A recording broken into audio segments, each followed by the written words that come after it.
नमस्कार. मागच्या वेळेस आपण द्रव्यसंयोगजम फलम ह्याच्याबद्दल काही गोष्टी बोलत होतो. त्यातला एक क्विक रिकॅप आता मी परत घेतो. द्रव्यसंयोगज फल बघत असताना वेगवेगळ्या ठिकाणचे म्हणजे शरीर आभ्यंतरतः आणि शरीर बाह्यतः ह्याच्याबद्दलचं जे काही विवरण आहे हे विवरण जास्त चरक विमानस्थान 1 मध्ये त्याचे जे फंडामेंटल्स आहेत ते तिथे दिलेले आहेत, मौलिक सिद्धांत त्याचे.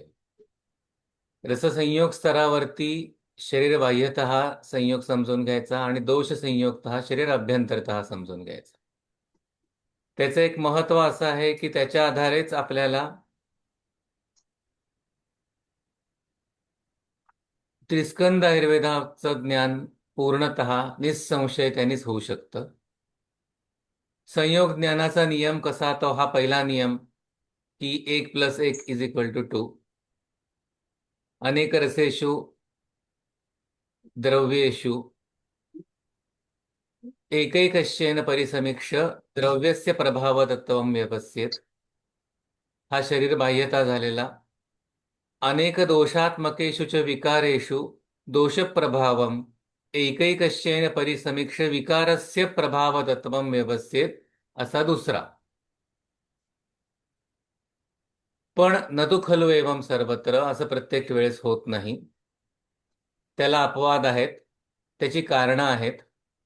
नानात्मकानां परस्पर येण्याच्या उपात्तानां अन्यैश्च विकल्पनैः विकल्पितानां अवयवप्रभावम् अनुमानेन एव अध्यवसातुं न शक्यम. बरोबर. तर मग हे कशा पद्धतीने समजायला पाहिजे? द्रव्याच्या ज्ञानाचा प्रथम स्तर जो आहे, ह्याच्यातला पहिला मुद्दा आपण बघितला. द्रव्याच्या ज्ञानाचा प्रथम स्तर जो आहे तो रस आहे. रस म्हणजे गुणसंग्रह आणि एकाच गुणाचा उत्कर्ष असणं म्हणजे वीर्य. ह्याच्या आधारे आपण रसपंचक तर समजतो, पण जेव्हा रससंग्रह व्हायला सुरुवात होते तेव्हा शास्त्र व्यवहार ज्ञान कसं करायचं ह्याचे आपण 2 उदाहरणं बघितली मागच्या वेळेस, भूम्यामलकी आणि धान्यक. बरोबर. भूम्यामलकीमध्ये सोप्या गोष्टी होतात समजायला, त्यातलं काही ड्रॉप करायचं नाही, सगळं आपण कॅल्क्युलेट करत जातो. पण धान्यकाच्या ह्याच्यामध्ये मात्र आपल्याला काही गोष्टी वेगळ्या समजून घ्यायला लागतात. अशा पद्धतीने रससंग्रहाचं ज्ञान करून आपण द्रव्याचं कर्म किंवा द्रव्याचा प्रभाव आपण समजून घेतो. गुणांच्या आधारे भूतसंघटन समजणं ह्याचा आधारच धरून रसपंचकाची डेव्हलपमेंट झालेली आहे. ह्याचा पुढचा स्तर समजत असताना इथे आता मी दोष संग्रहाचं उदाहरण दिलेलं आहे. प्रकृती समसमवाय सत्कार्यवादाच्या आधारे काम करतो. सत्कार्यवादाच्या आधारे घडणारा जो आहे दोष संग्रह किंवा दोष संयोग तो प्रकृती समसमवेत आहे. त्याच्याच आधारे त्रिविध बौद्ध संग्रह काम करतं. परंतु आरंभवादाच्या आधारे निर्माण होणारी जी संस्था येते ती व्याधी या स्वरूपामध्ये, व्याधित्व असं त्याला प्राप्त झालेलं असतं. म्हणजे दोष प्लस दुष्य असा संयोग झाल्यानंतर व्याधी होतो. पण व्याधी होत असताना सुद्धा दोषाचं आणि दुष्याचं वेगळं अस्तित्व टिकून राहून ह्यांची चिकित्सा केली की बरं होतात. ते अगोदरच्या सत्कार्यवाद्यासारखे आहेत. ते त्रिविध बौद्ध संग्रहा आधारे समजून सोडवता येतात. पण व्याधी म्हणून जेव्हा एंटिटी एक निर्माण व्हायला लागते तेव्हा त्याला आपल्याला आरंभवादासारखा, विकृती विषम समवायासारखा म्हणजे दोष दुष्याखेरीज एक वेगळं अस्तित्व त्या व्याधीला निर्माण झालेलं असतं. त्याचा आधार समजण्यासाठी ग्रंथ, तर्क अनुमान, उपशय अनुपशय तसंच अवस्थाचं निर्माण होणारं तात्कालिक ज्ञान, तसंच स्वतःच्या अनुभवाच्या आधारे, वृद्धवैद्यांच्या अनुभवाच्या आधारे, भिन्न भिन्न ग्रंथ संप्रदायाच्या भिन्न भिन्न संप्रदायांच्या आधारे आपल्याला विकृती विषम संयोग समजून घ्यायला लागतो. मग विकृती विषम संयोग होत असताना त्याच्यामध्ये चान्सेस ऑफ एरर असतात का? तर ह्याचं उत्तर येस असंच आहे, हो असतातच. बरोबर. पण किती चान्सेस ऑफ एरर असतात, किती वेळा असं नियमाला सोडून गोष्टी घडत असतात, ह्याचा एक अभ्यास करण्यासाठी म्हणून आपण सन्निपातज आणि संसर्गज असे व्याधींचा आधार घेतला. त्याच्यासाठी मधुकोश टीकेमधला श्लोक नंबर अतिसारातला श्लोक नंबर 4 जो आहे त्याच्या आधारे द्वंद्वजस्त्व अतिसार हा प्रकृती समसमारब्धत्वात पृथक न उक्ता विषम समारब्धस्तु न भवन्ति इति व्याधी स्वभाव शैलीचयम आचार्याणाम प्रकृती समसमवायारब्ध द्वंद्वान सन्निपातां न गणयन्ति. प्रकृती समसमवायारब्धाने जे काही घडतं त्याची गणना करत नाहीत आचार्य. तेच विकृती विषम समवायारब्धश्च अवश्यम लिखन्ति, नक्की लिहिलं जात. मग कुठल्या गोष्टींची गणना केली आणि कुठल्या गोष्टी लक्षणं लिहिलेली आहेत असा अभ्यास करून आपण साधारणतः प्रकृती समसमवायाची दोष संयोगामध्ये घडणाऱ्या चान्सेस ऑफ एरर किंवा चान्सेस ऑफ इन्स्टन्सेसचा आपण अभ्यास केला तर तो कमी आहे असं साधारणतः आपल्याला समजतं. त्याचा आकडा फार महत्वाचा नाहीये. मला इथनं जे सिद्ध करायचं आहे तो आकडा किती महत्वाचा आहे, किती पर्सेंटेज आहे, ह्या आकड्यामध्ये तुम्ही अडकू नका. मला जे सांगायचं आहे त्यातला सगळ्यात महत्वाचा तो आहे chances of instances of odd behaviour after the combination are less. बरोबर. हाच त्यातला फक्त एक टेक मेसेज आहे इथनं सांगण्याचा. त्यामुळं in practice rule is important. In practice the rule is important. 1+1 बरोबर 2 असतं हाच साधारणतः नियम आहे. याला काही अपवाद असतात पण अपवादालाच नियम असल्यासारखं वागू नकात. कारण अपवादच नियम आहे असं जर का व्हायला लागला तर प्रॅक्टिस करता येत नाही किंवा व्यवहारच चालत नाही किंवा अजूनही पुढे लक्षात ठेवून घ्या शास्त्र म्हणूनच अस्तित्व राहत नाही. त्यामुळं अनेकांतवाद नक्की बाळगावा. त्याच्यामध्ये स्टॅटिस्टिकली नियमामध्ये सांगण्याची जी गोष्ट आहे स्टँडर्ड डेव्हिएशन म्हणून असलेली जी काही एरर आहे ती नक्की लक्षात घ्या. पण नियम म्हणून जो बांधलेला आहे त्या नियमाला एक व्यवहाराचं अधिष्ठान दिलेलं आहे ते योग्य असतं, ते अशास्त्रीय नाही. त्यामुळे thinking that cumulative effect is always different, totally different, अशा पद्धतीने वागणं दिस इज नॉट करेक्ट. त्यामुळं there are always chances of error. पण जेव्हा एखादी गोष्ट वारंवार वारंवार वारंवार रिपीट होत जाते आणि जेव्हा जास्तीत जास्त जनरल रूल सामान्याच्या आधारे व्यवहार करणं हा शहाणपणा आहे हे लक्षात घ्या. विशेषाच्या आधारे व्यवहार करणं ह्याच्यामध्ये जास्त चुकीची शक्यता असते. जेवढं सामान्याच्या जवळ आपण राहतो तेवढं जास्तीत जास्त बरोबर येण्याची शक्यता असते.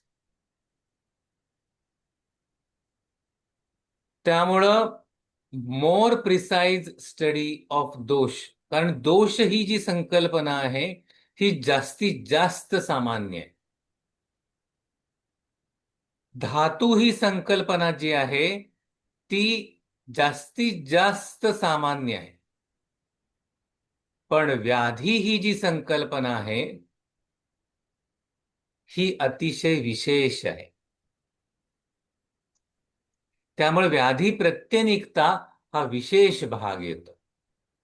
आणि सध्याच्या समाजामध्ये, सध्याच्या सोशल स्ट्रक्चरमुळं जास्त व्याधी प्रत्यनिकतेलाच महत्व दिलं गेलं पाहिजे, हा जो एक व्यवहार्य भाव केला जातो तो चूक आहे आणि तो चुकीला निमंत्रण देतो. त्यामुळे जास्तीत जास्त दोषांचे निकष, जास्तीत जास्त दोष धातू संयोगाचे निकष, जास्तीत जास्त धातूच्या बलाचा निकष, ह्याच्यावर जेवढं जेवढं जास्त लक्ष ठेवलं जाईल तेवढं जास्तीत जास्त यश मिळतं आणि कमीत कमी चुका होतात. हा त्यातला समजण्याचा भाग आहे. इथं आपण मागच्या वेळेस थांबलो होतो. Biology accepts no absolute, only margins. त्यामुळे there is really no absolute, म्हणजे there is no absolute health, इथपर्यंत सुद्धा चरक सांगतो. प्रकृती म्हणून जी काही असते ती कायम बदलणारी आहे. बायोलॉजी ही डायनॅमिक आहे. बायोलॉजीमध्ये लिव्हिंग सिस्टीम मध्ये कायम कॉम्प्लेक्सिटी आहे. त्यामुळे त्याच्यामध्ये एक परमिसिबल मार्जिन ऑफ एरर आहे due to its dynamic nature. हा लक्षात घ्या. मग व्यवहार चालवत असताना अजून ह्याच्यामध्ये कशा पद्धतीने ह्याचा व्यवहार करायला पाहिजे, ह्याच्या आता काही महत्वाच्या गोष्टी पुढे. इथून आपण पुढच्या विषयाला सुरुवात करतो. What should be the logical approach for रस एवं दोष संयोग ज्ञान?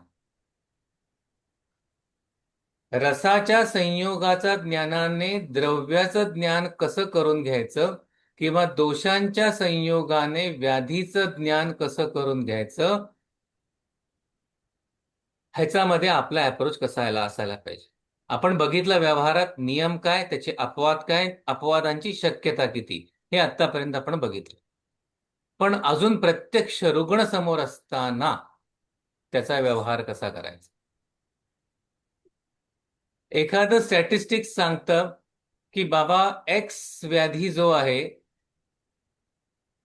हा जर का वाय टेस्ट पॉझिटिव्ह आलेली असेल किंवा वाय हे लक्षण दिसत असेल तर 50% शक्यता आहे की वाय व्याधी असणार आहे. एक अर्बुदासारखं दिसलं तर हा कॅन्सर असण्याची शक्यता आहे, असं 50% स्टॅटिस्टिक्सनी तुम्हाला सांगितलं. पण लक्षात ठेवून घ्या, ही फक्त माहिती आहे, ही इन्फॉर्मेशन असते. तुमच्या समोर बसलेला व्यक्ती,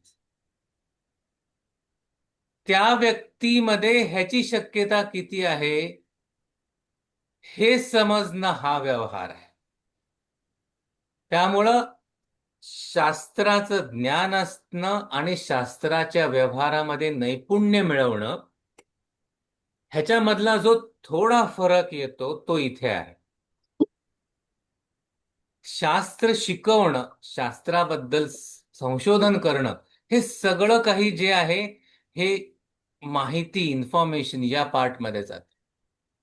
पण त्याचं नॉलेज म्हणून कॉन्सॉलिडेट करणं की ह्या 4 तर्कापैकी हा तर्क बरोबर आहे, हे कॉन्सॉलिडेशन जे देणं असतं ह्याच्या आधारे व्यवहार चालतो. आणि हे व्यवहार चालण्यासाठी आपल्याला या संयोगाचं ज्ञान फायनल करून पुढे सरकायला लागतं.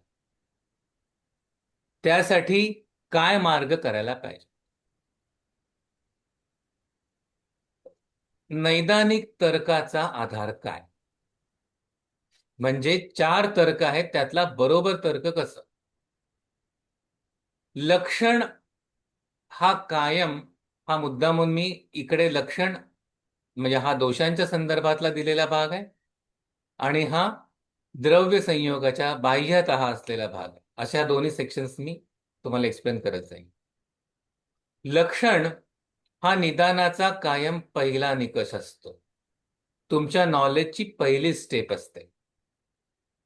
म्हणजे whatever the provisional diagnosis there in your mind begins with a symptom or a sign or whatever the observation you are doing or whatever the examination you are doing.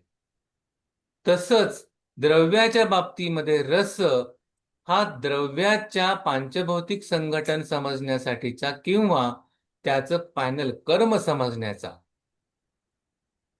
आधाराची पहिली सुरुवात रस आहे. लक्षण समुच्चय हा निदानाचा दुसरा पाय. म्हणजे शिरशूल आहे हे एक पहिलं लक्षण झालं, हा पहिला पैदान झाला. शिरशूलाबरोबर उल्हास आहे. लक्षात ठेवा, हा एक सेट वेगळा झाला. शिरशूलाबरोबर प्रतिशाय आहे, शिरोगौरव आहे. शिरशूलाबरोबर मलावरोध आहे. अशा पद्धतीने निर्माण होत जाणारा लक्षण समुच्चय हा निदानाचा दुसरा पायदान आहे. शिरशूलाबरोबर क्षुधा मांद्य आहे.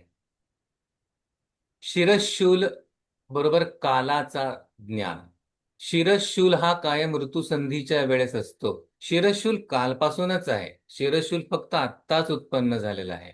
शिरशूल वारंवार उत्पन्न होत असतो. ही जे काही कालाचा सुद्धा त्याच्याबरोबर, हे सगळं काही लक्षण समुच्चयामध्ये. तसंच दुसरा जो त्याचा टप्पा आहे तो गुणसंग्रह द्रव्याच्या बाबतीतला आहे.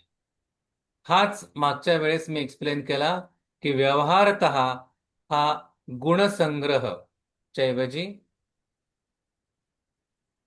रससंग्रह अशा पद्धतीने सुद्धा समजून घ्यायला लागतो.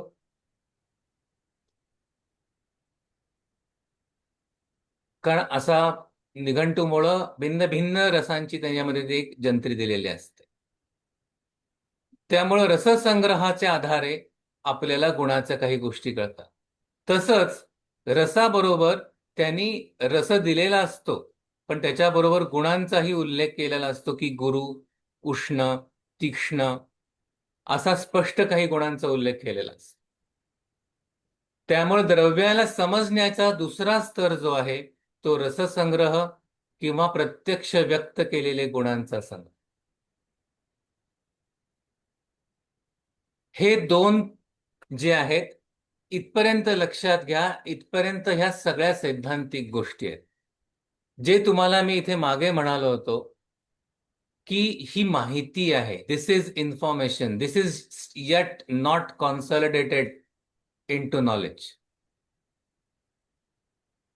बरोबर. या स्तरावरती हे दोन्हीही पायदान आहे. हे दोन्हीही both steps of the knowledge are still only informations. Before we use it, it is to be consolidated as knowledge. बरोबर. हे नॉलेजमध्ये कन्व्हर्जन कसं करायचं. तर आता इथे मी फक्त दोष या बाबतीमध्ये बोलतोय. द्रव्य हा पार्ट मी सोडलेला इथला. लक्षण कार्यकारण सिद्धांत से जुड़ा हुआ हेतु संग्रह हा तिसरा चरण. लक्षात घ्या, हा जो आहे हेतु संग्रह, this is very important third step. कारण कॉज अँड इफेक्ट रिलेशनशिप ही गोष्ट अशी आहे की ती त्याला व्यवहारापर्यंत पोहोचवते. एवढंच नाही, वैद्याला कॉन्फिडन्स देते की माझा हाच तर्क बरोबर आहे. जे काही 4 तर्क आहेत त्याच्यातला हाच तर्क बरोबर आहे ही सांगणारी गोष्ट हेतुसंग्रह आहे. त्यामुळे लक्षणाला जो दोषांची एक शेड मिळते त्याला हेतू मिळाला की कॉज अँड इफेक्ट नी ते लॉजिकल अलाइनमेंट त्याची होऊन जाते की हे लक्षण दिसतंय, गौरव आहे, शिरोगौरव आहे, उदरगौरव आहे, पादगौरव आहे. दोषाबद्दल मी विचार करतोय की बहुधा हा कफ असेल आणि कफवृद्धीचे हेतू मला सापडत आहे. तर हे कॉज अँड इफेक्ट रिलेशनशिप पूर्ण अलाइन होते. त्यामुळं हेतू लक्षण समुच्चयाबरोबर जेव्हा त्रिविध बोध्य संग्रह सगळे एकामेकाला अलाइन होतात, म्हणजे विकार प्रकृती ही लक्षणाच्या आधारे ठरवली किंवा बाकीच्या कारणांनी ठरवले, त्याला आवश्यक असलेला समुत्थान मिळाला की तो कॉन्सॉलिडेट झाला, त्याचा नैदानिक तर्काचा आधार व्यवस्थित प्राप्त झाला, त्यामुळे त्याचा व्यवहार करायला एक विश्वास येतो. ह्याचं आपण एक उदाहरण बघूयात. आता इथे मी पुन्हा एकदा मगाच्या चार्टमध्ये परत आलो. इथं मी ह्याची अलाइनमेंट कंप्लीट करून घेतलेली आहे.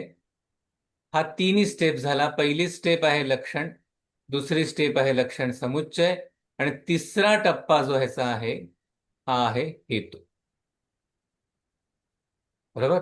हेतू संग्रहाची उपलब्धता किंवा समुत्थानाची उपलब्धता, किंवा अजूनही ग्रंथात दिलेला शब्द खूप छान आहे त्याच्यामध्ये, समुत्थान विशेषाश. त्यामुळे त्यांनी हा विशेष शब्द वापरलेला आहे. This is specific. समुत्थान नुसता नाही, कसा स्पेसिफिक, म्हणजे ताकदीने, दोषाने, लक्षणांनी, अधिष्ठानाने सगळ्यांनी व्यवस्थित लागू पडणारा असा समुत्थान मिळणं. हा सामान्य समुत्थान नाही. कसा हवा तर इति कर्तव्यता को रोगोत्पादको हेतू निदान, म्हणजे ज्याची इति कर्तव्यता पूर्ण करण्याच्या ताकदीचा असा समुत्थान तुम्हाला मिळाला की तुमचं काम पूर्ण झालं. बरोबर. त्यामुळे इथले तीनही टप्पे पूर्ण झाले. आता आपण दोषांच्या बाबतीमधला कसा तर्क बरोबर सरकावा, ह्याचा व्यवहार कसा करावा, ह्याचं एक मी उदाहरण सांगतो. मगाचच घेतलेलं लक्षण शिरशूल,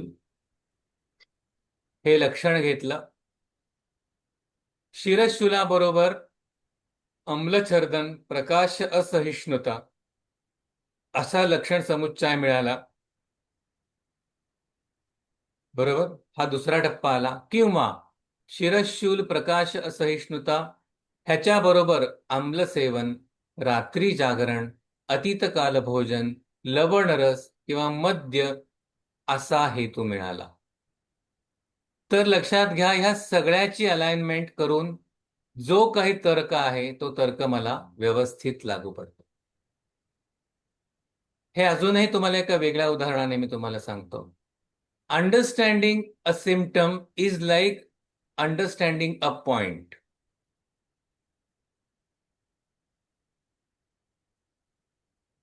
अंडरस्टँडिंग लक्षण समुच्चय is understanding group of points or at least 2 points. And कार्य हेतू सकट मिळणं is understanding प्लेन. कुठल्या प्लेनवरती, कुठल्या प्लॅटफॉर्मवरती, कुठल्या सेक्शनमध्ये. त्यामुळे कधीही जीपीएसला 3 पॉइंट्स लागतात त्याचं एक्झॅक्ट लोकेशन माणसाचं सांगायला.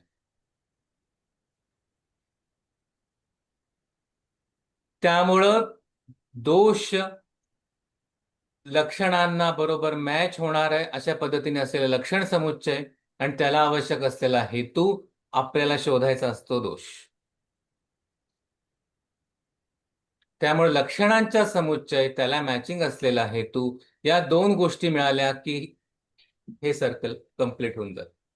कुठल्या प्लॅटफॉर्मवरती, कुठल्या प्लेनवरती तो व्याधी आहे हे व्यवस्थित आपल्याला समजतं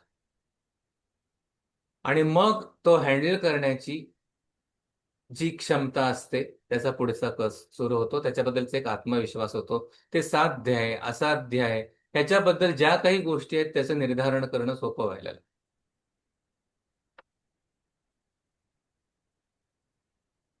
त्यामुळं जिथं जिथं लक्षण संग्रह आणि हेतू संग्रह एकामेकाला बरोबर जुळणारे मिळतात तिथं निदान होऊन जातं.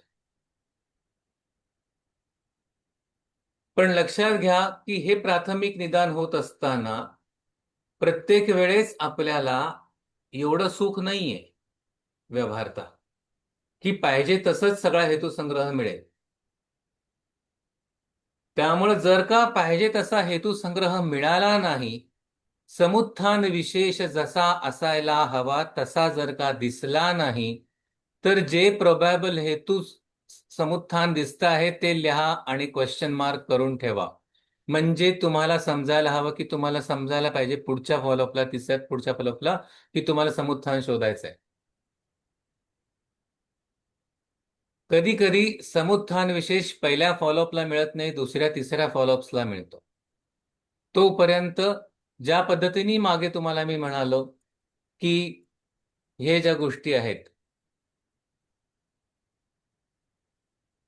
ग्रंथाच्या आधारे, तर्कानुमानाने, उपशय अनुपशयाने, तात्कालिक अवस्था ज्ञानाने किंवा वृद्ध वैद्य परंपरा किंवा तुमच्या स्वतःच्या अनुभवाच्या आधारे व्याधीची प्रोव्हिजनल डायग्नोसिस घेऊन त्याच्या आधारे जी चिकित्सा करायला सुरुवात करायची आहे ती सुरुवात करा.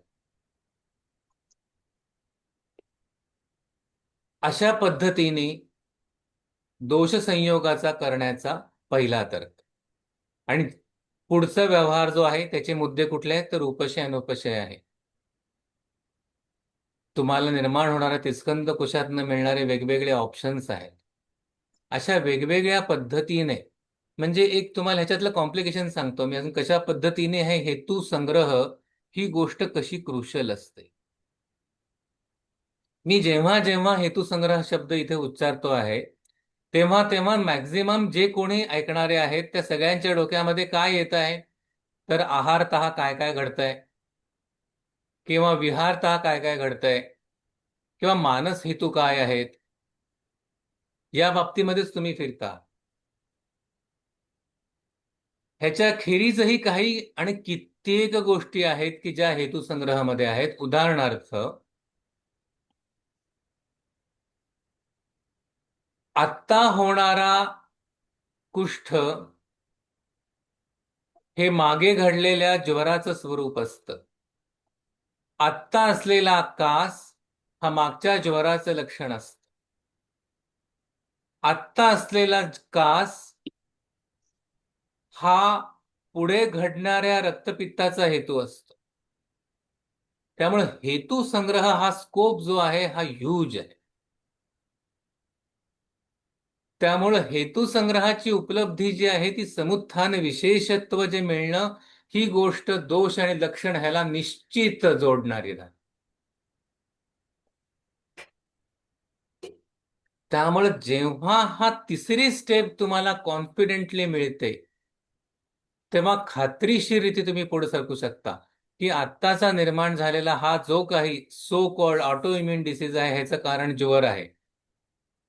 तर त्याच्यातनं काय काय निर्माण झालेलं आणि हे कशा कशा पद्धतीने संप्राप्ती घडलेली आहे तुम्हाला कॉन्फिडेंटली कळते. तो विकृत विषम संवेद असली तरी सुद्धा ती तुम्हाला कळते आणि तुम्ही ती हँडल करू शकता. त्यामुळे हेतू संग्रह हा अत्यंत महत्वाचा आहे आणि तो अत्यंत व्यापक आहे. त्यामुळे तो फक्त आहार विहार मानस एवढ्याच ठिकाणी तो ठेवू नका, तो खूप व्यापक आहे. हेतुकोश जो आहे त्रिस्कंद कोशाचा तो पहा, त्याच्यामधनं तुम्हाला त्याची रेंज समजेल.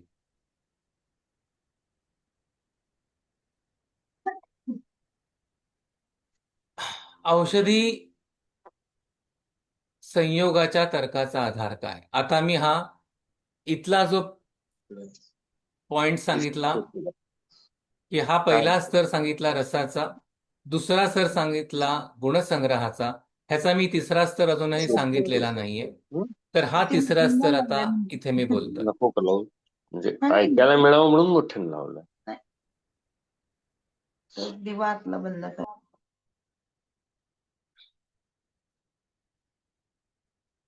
तर औषधी संयोगाचा आधार काय आहे, तर हा जो श्लोक आहे हा श्लोक त्याचं मार्गदर्शक आहे. हा लक्षात घ्या. अन्नपान चतुष्कातला शेवटच्या अध्यायातला हा शेवटच्या अध्यायातला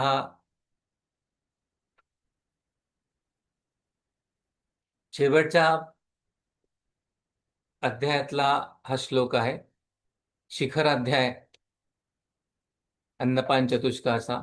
आहारस्य विधौ अष्टौ विशेषाः हेतु संज्ञकाः शुभ अशुभ समुत्पत्तौ तान परीक्ष्य प्रयोजय. हा फक्त आहारस्य विधौ अष्टौ असल्यामुळं हा फक्त आहाराला म्हणून समजायचा का, तर लक्षात ठेवा विशेषाः हेतु संज्ञकाः, विशेषाः हेतु संज्ञकाः. हेच त्यामुळे हा जो विशेष शब्द आहे ना, हा विशेष खूप महत्वाचा आहे. कारण तोच तुम्हाला मी मागे परत म्हणालो, समुत्थान विशेषांश. समुत्थान विशेष समजणं ही गोष्ट त्यातली सगळ्यात महत्वाची आहे. चपकल हेतू सापडला की तुम्ही राजा आहात. कारण तुम्हाला समजलं की हे कसं मोडायचं. शुभ अशुभ समुत्पत्तो, या विशेषाने शुभ का घडतं आणि अशुभ का घडतं, ह्याचे हे आहार विधी विशेष आहेत आणि त्याचे कारण आहे. त्यामुळं आहार विधी विशेष आहे त्याच्या आधारे तुम्हाला समजतं की बाबा दही हा हेतू आहे का इथे. आपली मतं द्रव्यांना हेतू या नावाने लेबल करू नका. दही हा आयुर्वेदिक लोक हेतूच या पद्धतीने गणणार इथल्या. तसंच साखर ह्याला हेतूच आहे अशा पद्धतीने गणण्याची एक पाश्चिमात्य पद्धत सध्या सुरू झालेली आहे. लोणचं, बेकरीचे पदार्थ, म्हणजे हे सगळे आहारीय पदार्थ आहेत. एवढंच फक्त त्याच्याबद्दल तुम्ही दृष्टिकोन ठेवा. तो हेतू संज्ञक आहे का, हे कुठे ठरणार आहे, तर लक्षात ठेवा हा भाग आहे त्याचा परत, की ब्रेड गुरु आहे, शीत आहे, स्निग्ध आहे, मैद्याने बनलेला आहे, तो फर्मेंटेड आहे, ही सगळी माहिती आहे. तो ह्या रुग्णामध्ये काय पद्धतीने घेतला, तो महिन्यातनं एकदा ब्रेड खायचा, त्याचं वय किती आहे, त्याचा देश कुठला आहे, त्याची प्रकृती किती आहे, त्याच्यानुसार त्याचं हेतुत्व ठरणार आहे. हा व्यवहार आहे. त्यामुळं हा व्यवहारामध्ये जेव्हा तुम्हाला रस न्यायचा असतो किंवा आहार न्यायचा असतो, तेव्हा त्याचे मार्गदर्शक तत्व कुठले आहेत, तर आहार विधी विशेष आहेत ना. त्यामुळं आहारस्य विधौ अष्टौ विशेषाः हेतु संज्ञकः शुभ अशुभ समुत्पत्तौ तान परीक्ष प्रयोजय. त्यानुसार त्याचं प्रयोजन करायला पाहिजे असं मार्गदर्शन आहे. पण प्रयोजन करण्यापूर्वीच जर का तो आयोजित करून त्याचा आलेला असतो तुमच्याकडे, हेतू सेवन करून किंवा लक्षात ठेवा परत आहार सेवन करून, तो हेतू आहे का हे आपण ठरवायचं. बरोबर. त्यामुळे हेतू सेवन हे आहे का, त्यांनी आहार सेवन केलेला आहे, तो हेतू सेवन आहे का, ह्याचं निर्धारण करणं आवश्यक आहे. त्यामुळे आहारस्य विधौ अष्टौ, तर माझ्या केस पेपरवरती मी आहार विधिविशेषातन पूर्ण लिहिलेले आहे. त्याच्यामधला कुठला भाग आहे, काय सेवन केलं गेलं या रुग्णामध्ये, हा तिथं तुम्ही गोल करून त्याच्याबद्दलचा विचार करायला पाहिजे की हे करेक्ट करायचंय. म्हणजे मात्रा ह्याची चुकलेली आहे. म्हणजे दही 1 चमचा खाल्लं गेलं आणि दही 1 वाटी खाल्ली गेली, ही मात्रा जी आहे ही आहारस्य विधौ अष्टौ ह्याच्यातनं आपल्याला मिळणारं ज्ञान. ती सकाळी खाल्ली गेली, रात्री खाल्ली गेली, कशाबरोबर खाल्ली गेली, हे सगळे आहार विधी विशेषांच्या आधारे या सर्व प्रश्नांचं उत्तर इथं मिळतं. याच आहार विधी विशेषांमधला उपयोक्ता बाजूला काढून 7 गोष्टींच्या आधारे अष्टांग संग्रहामध्ये आहाराचं विशेषत्व कसं ठरतं हे सांगण्यासाठी म्हणून अष्टांग संग्रहकार वापरतात. तेच आहाराच्या कर्तृत्वाबद्दल कश्यप संहितेमध्ये सुद्धा आहार विधी विशेषांचा असाच उल्लेख येतो.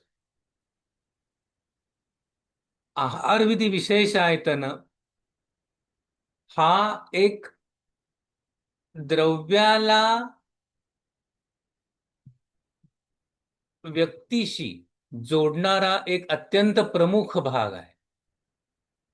कळला. उपयोक्ता हा जो 8वा भाग येतो आहार विधी विशेषायतनाचा, अगोदरचे सर्व जे आहेत ते द्रव्याधिष्ठित आहेत. जे तुम्हाला मी म्हणलं द्रव्य आणि गुण, दीज आर 2 पॉइंट्स. हा 1 पॉइंट आहे, हा 1 पॉइंट. जोपर्यंत उपयोक्ता हा तिसरा पॉइंट येणार नाही तुम्हाला, तोपर्यंत तो हेतू का हेतू नाही हे समजणार नाही. This is again you got to the play. You got the perfect judgement की ह्याचं कर्म कसं घडणार. त्यामुळं उपयोक्ता हा तिसरा पॉइंट आहे. त्यामुळे तिसरा पॉइंट जोपर्यंत जोडत नाही तोपर्यंत पहिले 7ही पॉइंट ही फक्त माहिती आहे, असं लक्षात ठेवा. जेव्हा उपयोक्ता हा 8वा मुद्दा त्याच्यात तुम्ही विचारायला घेता, तेव्हाच आणि फक्त तेव्हाच तो शास्त्र व्यवहाराला जातो. तोपर्यंत तो फक्त माहिती या स्वरूपात असतो. त्यामुळे शास्त्राच्या व्यवहारामध्ये द्रव्य आणि गुण हा पेयर कायम अस्तित्वात आहे. शतावरी शीत आहे, अश्वगंधा उष्ण आहे, मध हा उष्ण आहे, वृक्ष आहे. हे कायम अस्तित्वात असलेले 2 मुद्दे आहेत. ही माहिती आहे की या व्यक्तीला चालणार का, इथं व्यवहार सुरू झाला. त्यामुळं आहारस्य विधौ अष्टौ, अष्टौ जो आहे ह्याच्यामधला जो 8वा जो उपयोक्ता येतो, तो जोपर्यंत तुम्ही द्रव्य गुणात सकट जोडून घेत नाही तोपर्यंत कदापिही ही माहिती व्यवहारात येत नाही. त्याच्यासाठी आवश्यक असलेला तर्क डोक्यात निर्माण होत नाही. त्यामुळे औषधी संयोगाचा जो तर्क आहे, ह्याच्यासाठी रोग परीक्षेतनं निर्माण होणाऱ्या सर्व गोष्टी आणि रोगी परीक्षेतनं निर्माण होणाऱ्या सर्व गोष्टी उपलब्ध झाल्याशिवाय त्याचा व्यवहार करता येत नाही. त्यामुळं औषधी ह्याच्यातला तर्क कसा झाला, औषधाचे तुम्हाला गुण माहिती आहेत, तुम्हाला रोगी परीक्षेतनं सगळं कळायला पाहिजे, तुम्हाला व्याधीतनं सगळं कळायला पाहिजे. लक्षात ठेवा, परत 3 पॉइंट झाले. मग तुमचा प्लेन कंप्लीट झाला, त्याचा व्यवहार सुरू झाला. त्यामुळे औषधी संयोगाचा तर्क काय आहे हे पुन्हा पुन्हा परत आहाराच्या बाबतीमध्ये समजण्याचा मूलभूत घटक आहारविधी विशेष आहे. मग औषध संयोगाकडं कसं जायचं, अजून ह्याच्याबद्दलचे काही एक्झाम्पल्स इथे दिलेत ते मी सांगतो. हा इथं ब्रेडचा दिलेला संयोग आहे. पाणी आहे, मैदा आहे, फर्मेंटेशन आहे, त्याला वृक्ष उष्णता दिली, ओव्हनमध्ये अग्निसंस्कार केला आणि ब्रेड हे एक अनुक्त द्रव्य, ग्रंथात न सांगितलेलं द्रव्य निर्माण झालं. त्याचं गुणकर्म निर्धारण अशक्य नाही. कारण ह्या संस्काराने काय घडलं, तुम्ही कुठले महाभूत आत ठेवलेत, कुठले महाभूत काढलेत, हे कळतं. संस्कार असू देत किंवा द्रव्य असू देत किंवा गुण असू देत, प्रत्येक गोष्टीचा जो मूलभूत आधार आहे विचार करण्याचा, तो पांचभौतिक संघटन आहे. त्यामुळं आपल्या ह्याच्यामध्ये अडचणी केव्हा येतात, मूलभूत द्रव्याचंच ज्ञान नसेल तर, किंवा खूपच जास्त द्रव्यांचे संयोग निर्माण केले तर, खूपच जास्त भिन्न भिन्न संस्कार निर्माण केले तर, मग जो काही निर्माण होणारं नवीन अनुक्त द्रव्य असेल तिथे चान्सेस ऑफ एरर वाढतात. इन्स्टन्सेस त्या ठिकाणी चुकण्याच्या शक्यता वाढतात. बरोबर. त्यामुळे मूलभूत द्रव्याचा ज्ञानाचा विचार कसा करायला पाहिजे ह्याच्याबद्दल एक आपण पुढे मी बोलेन. त्याच्यासाठी सुद्धा मी काही प्रेझेंटेशन तयार केलेलं आहे की आपल्याला जे द्रव्य माहिती नाहीये, उदाहरणार्थ ऑलिव्ह ऑइल चं गुण मला माहिती नाहीये, साल्मन फिश ह्याचे गुण कसे ठरवू, तर ह्याच्याबद्दलचे जे काय आहे त्याच्याबद्दलचं एक वेगळं प्रेझेंटेशन आहे. मी पुढे त्याच्याबद्दल सांगेन की ज्या ज्ञान अजिबात आपल्याला नाहीये तर त्याचे गुण कसे ठरवायचे. असो, तर हा एक त्यातला समजण्याचा भाग आत्ता मी सांगितला. आहारविधी विशेषायतन चा सैद्धांतिक आधार काय आहे? तर तो आहे परादिगुण. लक्षात ठेवा, परादिगुणाचाच व्यावहारिक रूप जे आहे ते आहारविधी विशेषायतन आहे. जो काही प्रोग्राम लिहिलेला आहे त्या प्रोग्रामची लँग्वेज जी असते ती कायम परादिगुण असते. आहारविधी विशेषायतन हा तुमच्या डेस्कटॉपवरती किंवा मोबाईलवरती उपलब्ध झालेला ऍप आहे की जिथे तुम्हाला माहिती टाकायची आहे and you will get the output. शुभ समुत्पत्त, अशुभ समुत्पत्त. But the coding language behind this आहारविधी विशेषायतन इज परादिगुण. हे खूप फंडामेंटल आहे. त्यामुळे परादी गुणांचा विचार करा. परादी गुणांमध्ये जेवढी मास्टरी मिळवाल तेवढं तुम्ही चिकित्सार्थम सिद्धी उपाय चिकित्सायाः. त्यामुळे परादी गुणाचा उल्लेख कुठे येतो? तो मूळ रेफरन्स तुम्ही काढून बघा. 26व्या अध्यायामध्ये त्याचा मूळ उद्देश, त्याचा उल्लेख आलेला आहे, सिद्धी उपाय चिकित्साय. परत्व अपरत्व, संयोग विभाग, संस्कार अभ्यास, युक्ती, संख्या, पृथकत्व, परिमाण या सगळ्यांचा एकत्रित विचार करून तो आहारासाठी दिलेलं मुद्दे जे आहेत आहारविधी विशेषायतन हे सगळे मूलतः त्या परादी गुणांच्या आधारे, परादी गुणांचा सैद्धांतिक बेस घेऊन डेव्हलप केलेला आहारविधी विशेषायतन. त्याच्याबद्दल परत, कारण जास्त बोललो तर त्याचं सगळं पूर्ण आपल्या मूळ विषयातनं विमार्गगमन होईल. आपण आत्तापर्यंत जे बघितलं तो महत्वाचा भाग द्रव रसाचा, जी आपण प्रतिज्ञा करून आपण सुरुवात केली. सगळ्यात पहिली स्लाइड जी होती रससंयोग आणि दोषसंयोग, ह्याच्या आधारे आपल्याला संयोगाचं ज्ञान, द्रव्य संयोगाचे फल आपल्याला मिळवायचं आहे. तर त्याचा हा एक निगमन करत जात असताना आपण सगळ्यात शेवटी सिद्धांत म्हणून काय प्रस्थापित होतो? तर रसपंचक संस्काराने द्रव्य संयोगाचं ज्ञान करून घ्या. संस्काराने द्रव्य संयोगाचं ज्ञान करून घ्या. हा एक परादिगुण किंवा व्यवहारतः समजण्याचा भाग आहारविधी विशेषायतन. याच्या आधारे शरीरावरचा होणारा परिणाम समजून घ्या. हेतुज्ञान आणि चिकित्सा सूत्रचा आधार सुद्धा पुन्हा परादिगुणच आहे. एखादी गोष्ट किती अभ्यास्त झालेली आहे किंवा किती मात्रेमध्ये घेतलेली आहे ह्याच्याच आधारे हेतूचं ज्ञान समजतं आणि त्याच्याच आधारे चिकित्सा सूत्र किती मात्रेमध्ये चिकित्सा देणं आवश्यक आहे, शोधन देणं आवश्यक आहे, शमन देणं आवश्यक आहे, हे सगळं सुद्धा ज्ञान परत परादीच्या आधारेच जात. दोषांचा जो समुच्चय समजून घ्यायचा आहे त्याचे 3 स्तर आहेत. एक लक्षण आहे, दुसरा लक्षण समुच्चय आहे आणि तिसरा त्याला मिळणारा समुत्थान विशेष आहे. बरोबर, हेतू संग्रह आहे. कार्यकारण सिद्धांत जर का तिथे बरोबर बसला तर तो चपकल रीतीने दोष आणि व्याधी ह्याची लिंकिंग लागून जाते. तर्काचा जेवढा तुमचा लॉजिकल बेस, जेवढा युक्तीचा आधार तुम्हाला प्राप्त होत जातो, जेवढा तर्काचा विकास होत जातो तेवढा तेवढा युक्तीचा आधार दृढ होत जातो.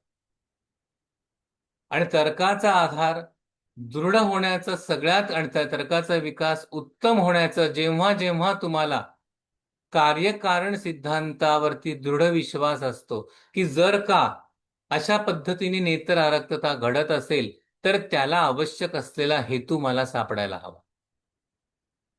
मग तो मद्यपानाने झालेला आहे का, क्रोधाने झालेला आहे का, जागरणाने झालेला आहे का, तो रक्ताच्या दुसऱ्या कुठल्या तरी कारणाच्या प्रकोपाने झालेला आहे का, विषाने झालेला आहे का, औषधाचा परिणाम म्हणून झालेला आहे, का आगंतु तिथे काही धुळीचे कण गेलेत किंवा किडा गेलेला आहे त्यामुळे झालेला आहे. तुम्हाला कार्यकारण सिद्धांत शोधण्याची जबरदस्त आवश्यकता आहे. हे जोपर्यंत पटत नाही तोपर्यंत तर्काचा विकास होत नाही. तर्काचा विकास स्वतःमध्ये घडत असताना खूप चुका स्वतःकडनं घडतात, पण त्या चुका दुरुस्त होत असताना त्याच्यातला एक आनंद असतो. कारण कार्यकारण सिद्धांत तेवढा दृढ बनत जातो.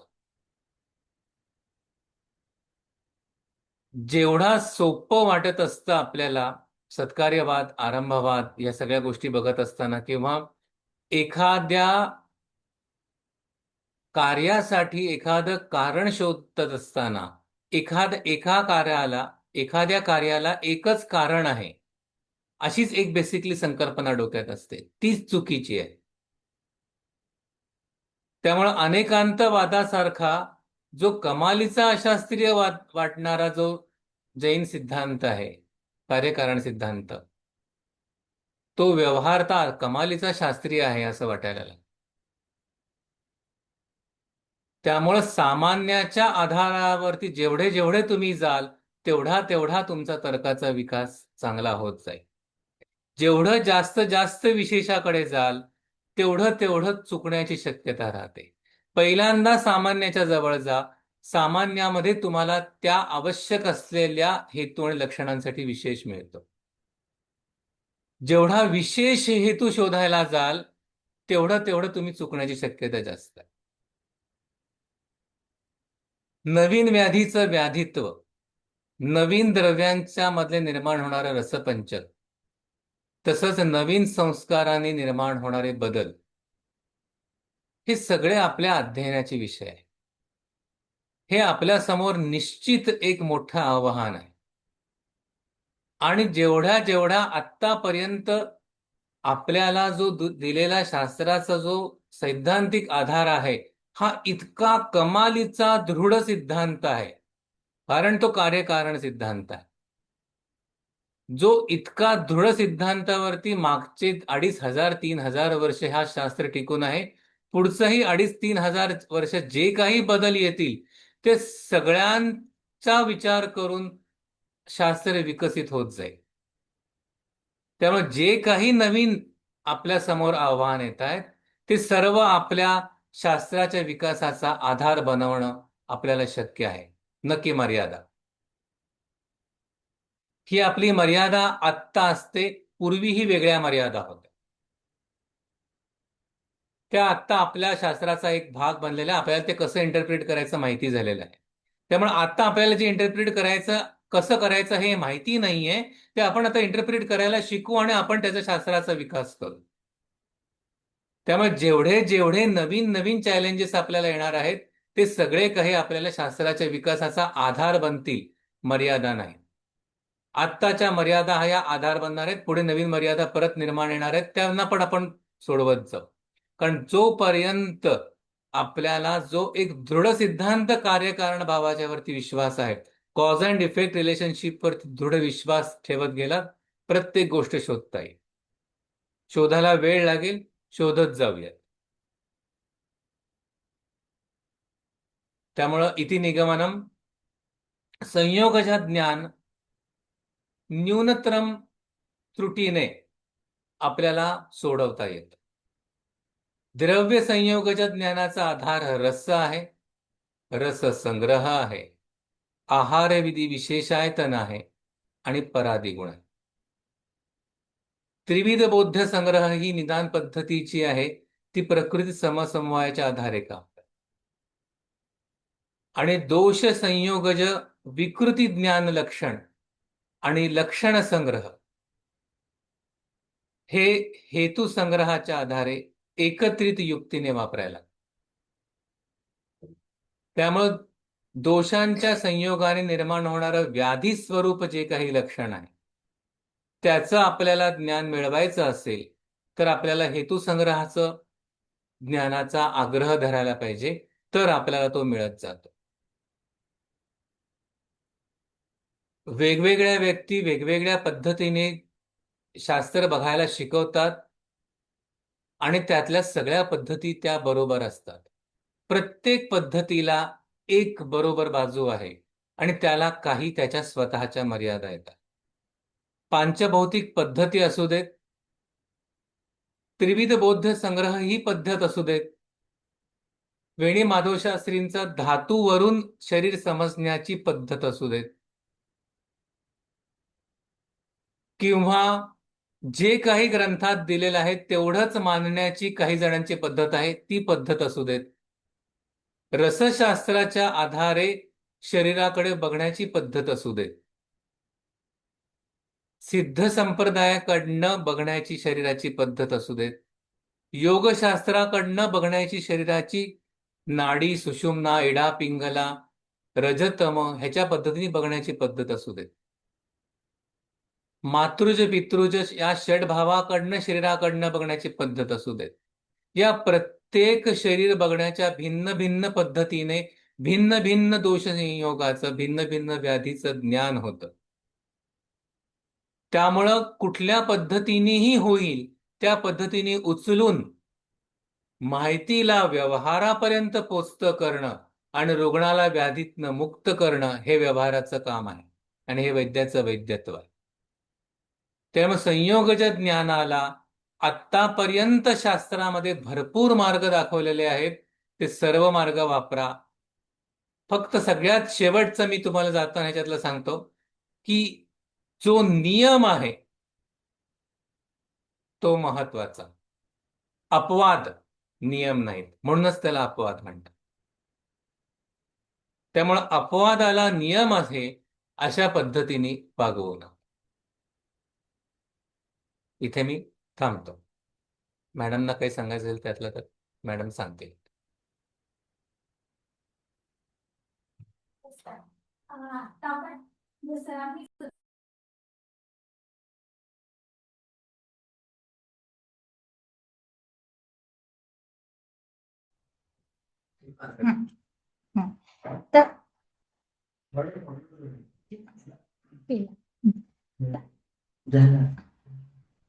आता जे आतापर्यंत आपण ऐकलं तर ते पूर्णपणे शास्त्रीय पद्धतीने युक्ती वापरून, म्हणजे आपण रुग्णाला पूर्ण व्यवस्थित तपासल्यानंतर जी काही पुढीमध्ये औषधं वापरतो, म्हणजे मूळ या प्रेझेंटेशन करण्याचा उद्देश होता की एकाने विचारलं होतं की पुडीमध्ये वेगवेगळी औषधं असतात, त्याच्यामध्ये आपण कसा विचार करायचा किंवा ते जे करतो आपण ते बरोबर करतो का, आपण वेगवेगळ्या प्रकारची द्रव्य एकत्र करतो आणि मग त्याचं संयोग त्याच्याने बरं वाटतं किंवा बरं वाटत नाही, किंवा आपण पुढे पुढे कॉम्बिनेशन करत जातो.